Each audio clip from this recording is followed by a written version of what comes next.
Hello everyone, आज इस video के अंदर हम पढ़ने वाले हैं वर्क डन या potential energy of A rotating dipole in uniform electric field. कि हमारे पास यूनिफॉर्म इलेक्ट्रिक फील्ड के अंदर एक इलेक्ट्रिक डाइपोल रखा हुआ है और उसको रोटेट करवाने में कितना वर्क डन या पोटेंशियल एनर्जी हमें देनी पड़ेगी। क्लियर है यहाँ तक? तो हम मान लेते हैं कि हमारे पास एक यूनिफॉर्म इलेक्ट्रिक फील्ड है, ये पॉजिटिव चार्ज है और ये नेगेटिव चार्ज है, और पॉजिटिव टू नेगेटिव क्या हो रही है, equi distant and parallel lines जा रही है। तो ये आपके पास यूनिफॉर्म इलेक्ट्रिक फील्ड है और इस यूनिफॉर्म इलेक्ट्रिक फील्ड की वैल्यू कितनी है, वो है E। इस यूनिफॉर्म इलेक्ट्रिक फील्ड के अंदर हमने मान लिया कि कोई डाइपोल है ए बी और वो इलेक्ट्रिक फील्ड के साथ कितने एंगल पे रखा हुआ है, वो रखा हुआ है θ1 पे। क्लियर है? ये माइनस क्यू और ये चार्ज कौन सा होगा, प्लस क्यू। ये आपके पास डाइपोल रखा हुआ है। अब अगर हमें इस डाइपोल को रोटेट करवाना है तो रोटेट करवाने के लिए कितनी एनर्जी हमें देनी पड़ेगी।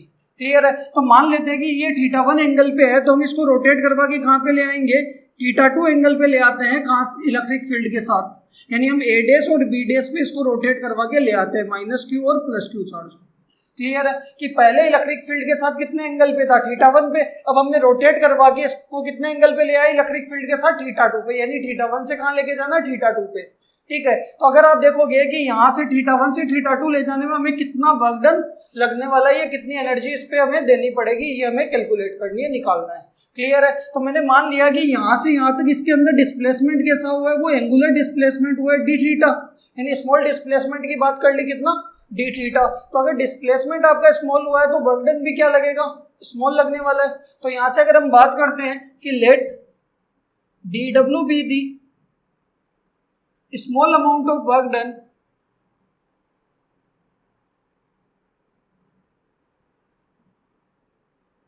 in small angular displacement, और वो कितना आपके पास dθ। कि अगर θ1 से θ2 ले जाने में स्मॉल डिस्प्लेसमेंट हमारे पास कितना हुआ है, वो हुआ है dθ। तो वर्क डन भी क्या आएगा, स्मॉल आएगा, dw। और इंटीग्रेट कर देंगे कहां से कहां तक, θ1 से θ2, तो क्या आ जाएगा आपके पास, टोटल वर्क डन आ जाएगा, टोटल पोटेंशियल एनर्जी आ जाएगी। क्लियर है? यहां से अगर एक चीज देखना कि आपका डिस्प्लेसमेंट एंगुलर हुआ है तो फोर्स भी कौन सा लग रहा है, एंगुलर लग रहा है, मतलब फोर्स कौन सा लग रहा है, वो लगेगा टॉर्क। ठीक है, लीनियर फोर्स तो कितना होता है, वो जीरो फोर्स होता है डाइपोल के ऊपर। कि यूनिफॉर्म इलेक्ट्रिक फील्ड के अंदर नेट फोर्स कितना लगता है, जीरो लगता है, बट क्या लगता है, टॉर्क लगता है, और टॉर्क की वजह से वो क्या करेगा, रोटेट करेगा। क्लियर है? तो यहां से अगर हम देखेंगे कि स्मॉल डिस्प्लेसमेंट आपका dθ हुआ है तो वर्क डन भी कितना आएगा, dw। और वर्क डन होता क्या है, फोर्स इंटू डिस्प्लेसमेंट, और फोर्स कौन सा है, एंगुलर, यानी टाउ, और ये dθ, torque into angular displacement. Clear है यहाँ तक? ये हमारे पास क्या है, इक्वेशन नंबर 1। अब हमें पता है कि जब किसी डाइपोल को यूनिफॉर्म इलेक्ट्रिक फील्ड के अंदर हम रखते हैं तो उसके ऊपर टॉर्क कितना लगता है, वो लगता है P E sine theta. P क्या होता है, डाइपोल मोमेंट, ई इलेक्ट्रिक फील्ड, और साइन थीटा क्या होता है, पी और ई के बीच का एंगल। तो यहाँ पे मैं लिख सकता हूं कि जो we know that torque acting on a dipole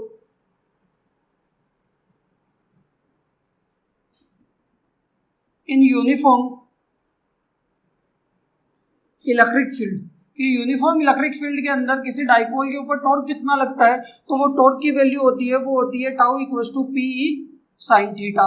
ये आपके पास क्या आएगी, इक्वेशन नंबर 2। 2 को कहाँ पुट कर देंगे, 1 के अंदर, तो हमारे पास आएगा पुट इक्वेशन 2 इन इक्वेशन 1। और जब 2 को 1 में पुट करेंगे तो dw कितना आ जाएगा, वो आ जाएगा P E sine theta into dθ। ये तो आपका small amount of work done आया स्मॉल डिस्प्लेसमेंट के अंदर। हमें टोटल निकालना है तो क्या करेंगे, इंटीग्रेट कर देंगे। और टोटल कहां से कहां तक का निकालना है, तो पहले θ1 पे था, बाद में कहां पहुंच गया, θ2। यानी डिस्प्लेसमेंट तो क्या हुआ, θ1 से θ2 के बीच का हुआ। तो यहाँ पे क्या करते हैं, हम इंटीग्रेट कर देते हैं, लिमिट क्या रहेगी, θ1 से θ2।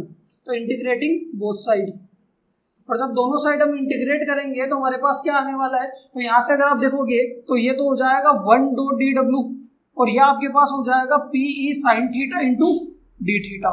बताओ क्लियर है यहाँ तक?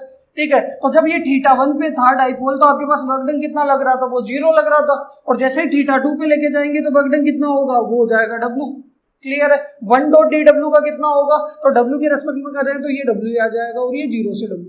यहाँ से अगर आप देखोगे तो p तो क्या आ जाएगा बाहर, और इंटीग्रेशन किसका होगा, वो होगा साइन थीटा का। ये dθ और ये θ1 से क्या हो जाएगा, θ2। बताओ क्लियर है? साइन थीटा का इंटीग्रेशन क्या होता है, तो देखो इसके अंदर सबसे पहले तो क्या होगा कि upper limit minus lower limit P ऐसा कैसा, साइन थीटा का इंटीग्रेशन क्या होता है माइनस का कोस थीटा, और ये आ जाएगा थीटा 1 से थीटा 2। तो यहाँ से वर्क डन कितना आ जाएगा, माइनस मैंने बाहर ले लिया, ये होगा कोस, एक बार अपर लिमिट पुट करेंगे थीटा 2 माइनस कोस थीटा 1।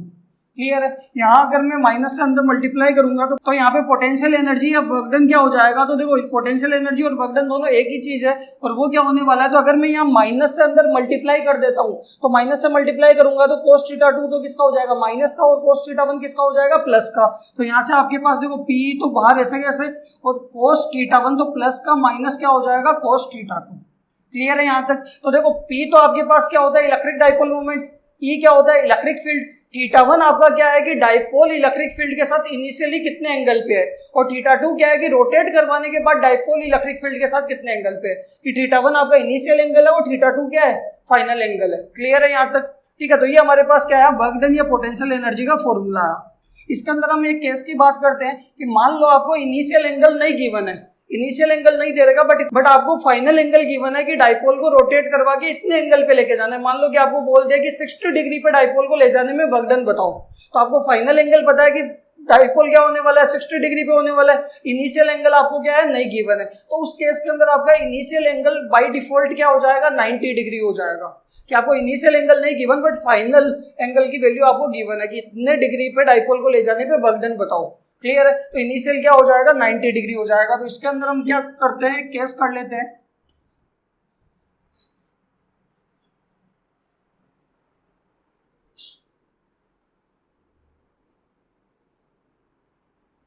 फिर इसके अंदर मैंने मान लिया कि आपके पास थीटा 1 की वैल्यू है वो कितनी है 90, क्यों आपको थीटा 1 नहीं गिवन होगा तो उसकी वैल्यू कितनी हो जाएगी 90 डिग्री, और थीटा 2 आपको गिवन होगा तो उसकी वैल्यू कितनी मान ली थीटा, कि फाइनल एंगल आपको गिवन होगा। तो यहाँ से आपके पास पोटेंशियल एनर्जी कितनी आ जाएगी पी कोस थीटा 1 तो कितना है 90 माइनस कोस थीटा 2 कितना है थीटा, और कोस 90 कितना होता है 0, तो पोटेंशियल एनर्जी कितनी आ जाएगी माइनस का पी कोस थीटा, और ये थीटा कौन सा है आपका फाइनल वाला एंगल है। क्लियर है, थीटा 2 है, और इसको वेक्टर फॉर्म में क्या लिख सकता हूँ माइनस का पी डॉट ई, तो कोस थीटा किस में आता है डॉट प्रोडक्ट के अंदर आता है। बताओ क्लियर है। अब इसके अंदर हम 3 स्पेशल केस की बात करते हैं। तो सबसे पहला तो केस 1 आपके पास क्या होने वाला है, वो होगा कि अगर आपके पास इफ थीटा आपके पास कितना है 0, थीटा 0 का मतलब आपके पास थीटा 2 की वैल्यू कितनी है वो है 0, मतलब आप 90 से कितने एंगल पे लेके जा रहे हो डाइपोल को 0 डिग्री पे लेके जा रहे हो, क्योंकि आपको डायरेक्ट फाइनल एंगल पता है कि आपके पास इनिशियल एंगल है 90 और आप कहाँ लेके जा रहे हो 0 पे। तो यहाँ से अगर आप देखोगे तो एनर्जी कितनी देनी पड़ेगी, तो माइनस का पी कोस थीटा की वैल्यू कितनी है 0, और कोस 0 कितना होता है 1, तो एनर्जी कितनी आ जाएगी माइनस का पी, और एनर्जी नेगेटिव में आ रही है मतलब कितनी एनर्जी है मिनिमम है, कितनी एनर्जी है मिनिमम एनर्जी। और इसको देखो डायग्राम से भी कैसे समझते हैं कि मान लो आपके पास ये इलेक्ट्रिक फील्ड है पॉजिटिव टू नेगेटिव, और इनिशियली आपके पास डाइपोल है वो कितने एंगल पे, ये माइनस क्यू और ये प्लस क्यू, कितने एंगल पे डाइपोल मूवमेंट इलेक्ट्रिक फील्ड के बीच में एंगल है 90 डिग्री। अब आपको कितना एंगल बनाना है 0 डिग्री, और 0 बनाने के लिए डाइपोल को मैं इस तरीके से लेके आया कि इधर ई जा रहा है तो पी भी क्या जाना चाहिए इधर, और पी क्या जाता है नेगेटिव टू पॉजिटिव। क्लियर है। तो इस तरीके से आपको डाइपोल को लेके आना है कि पहले डाइपोल इस तरीके से इसको रोटेट करवा के कितने एंगल पे लेके आना है 0 पे लेके आना है। तो यहां से अगर आप देखोगे कि इस माइनस क्यू को तो इधर लेके जाना है और प्लस क्यू को इधर लेके जाना है। क्लियर है। तो माइनस को आप इधर लेके जाओगे तो ये प्लस क्या कर रहा होगा इलेक्ट्रिक फील्ड का इसको अट्रैक्ट कर रहा होगा, तो आपको एनर्जी क्या देनी पड़ेगी कम देनी पड़ेगी। सेम अगर आप देखो इस प्लस को ये माइनस अट्रैक्ट कर रहा होगा तो एक्सटर्नल एनर्जी जो आपकी है वो क्या देनी पड़ेगी कम देनी पड़ेगी। बताओ क्लियर है यहाँ तक। ठीक है, तो यहाँ पे आपके पास एनर्जी क्या होने वाली है मिनिमम। और देखो जैसे डाइपोल के अंदर यहाँ पे ये आपके पास नेगेटिव इधर आएगा पॉजिटिव की तरफ, और पॉजिटिव नेगेटिव की तरफ आएगा डाइपोल का, तो क्या होने वाला है डाइपोल हो जाएगा स्टेबल। तो ये केस कौन सा बनेगा स्टेबल इक्विलिब्रियम का। देखो मैंने टॉर्क के अंदर भी आपकी बात की थी कि जब भी आपके पास थीटा की वैल्यू कितनी होगी 0 होगी तो क्या होगा डाइपोल स्टेबल होगा। क्लियर है यहाँ तक। सेकंड केस की बात करते हैं, जब थीटा की वैल्यू कितनी होगी 180, मतलब 90 से हम कहाँ लेके जाएंगे 180 के ऊपर। तो केस 2 हमारे पास है इफ थीटा की वैल्यू कितनी है 180 डिग्री, मतलब आपके पास थीटा 2 की वैल्यू कितनी है 180 डिग्री, मतलब 90 से कहाँ लेके जा रहे हैं 180 पे लेके जा रहे हैं। तो यहाँ से आपके पास डायग्राम क्या बनेगा, ये आपके पास पॉजिटिव चार्ज है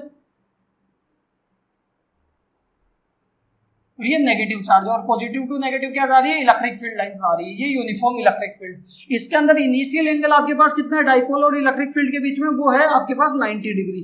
डाइपोल मोमेंट ऊपर की तरफ जा रहा है, इलेक्ट्रिक फील्ड राइट की तरफ जा रहा है, एंगल कितना है 90। अब हमें एंगल कितना बनाना है, वो बनाना है 180।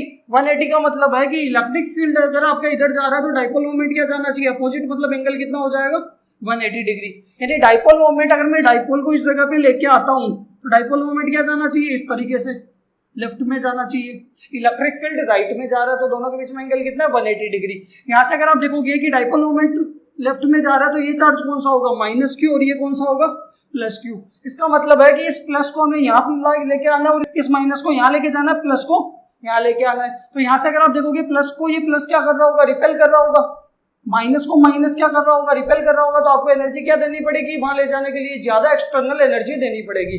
और एनर्जी कितनी देनी पड़ेगी, तो कितना होगा, माइनस का पी cos 180। इस फॉर्मूले के अंदर हमने क्या की, वैल्यू पुट कर दी किसकी, थीटा की, फाइनल एंगल की। और cos 180 कितना होता है, -1, तो यू कितना हो जाएगा, प्लस का पी। और ये एनर्जी क्या होगी, मैक्सिमम एक्सटर्नल एनर्जी होगी, मैक्सिमम एनर्जी। और केस कौन सा होगा, तो देखो पॉजिटिव के पास पॉजिटिव और नेगेटिव के पास नेगेटिव, तो डाइपोल क्या होगा, अनस्टेबल होगा। तो ये केस कौन सा बनेगा, अनस्टेबल इक्विलिब्रियम। क्लियर है यहाँ तक। और एक थर्ड केस है कि अगर आपके पास थीटा की वैल्यू कितनी है 90 डिग्री, इनिशियली भी 90 पे है और रोटेट करवा के भी कितने एंगल पे लेके गए 90 पे, तो यहाँ पे आपके पास कितना होगी एनर्जी, तो माइनस का पी cos 90, और cos 90 कितना होता है 0, तो एनर्जी कितनी आ जाएगी 0। क्या आपके पास इलेक्ट्रिक फील्ड के अंदर डाइपोल पहले भी परपेंडिकुलर था और रोटेट करवाने के बाद भी क्या आ रहा है, परपेंडिकुलर ही हो रहा है। पी और ई के बीच में एंगल कितना बन रहा है 90, ये माइनस क्यू, ये प्लस क्यू। तो पहले भी आपके पास एंगल कितना है 90 और बाद में भी एंगल कितना है 90, तो आपके पास एनर्जी कितनी देनी पड़ेगी 0। क्लियर है यहाँ तक।